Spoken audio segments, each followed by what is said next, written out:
សូរ៉ាអេសសាំស៊ូជំពូកសូរិយា بسم الله الرحمن الرحيم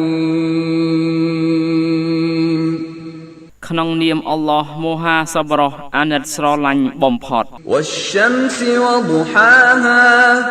សច្ចានិងសូរិយានិងពន្លឺអរុណរះនៃសូរិយា والقمر إذا تلاها សច្ចានិងចន្ទ្រាកាលណាគេបានដើរតាមពីក្រោយសូរិយា والنهار إذا جلاها សច្ចានិងពេលថ្ងៃ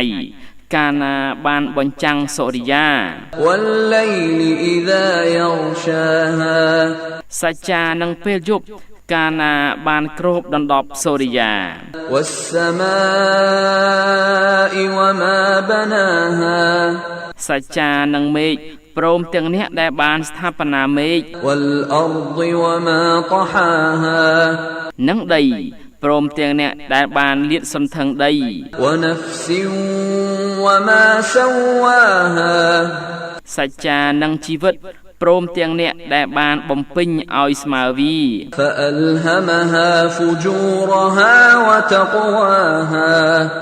រួចមកលោកបានបំផុសជីវិតឲ្យស្គាល់ទុច្ចរិតជីវិតនិងសុចរិតជីវិត قد أفلح من زكاها ជាការពិតណាស់បានជោគជ័យហើយអ្នកដែលបានសម្អាតជីវិត وقد خاب من دساها ហើយពិតជាបានខាតបង់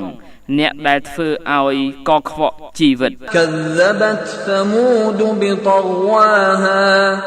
ពួកសាមូតបានបដិសេធដោយការផ្កើនបំពេញរបស់ពួកគេ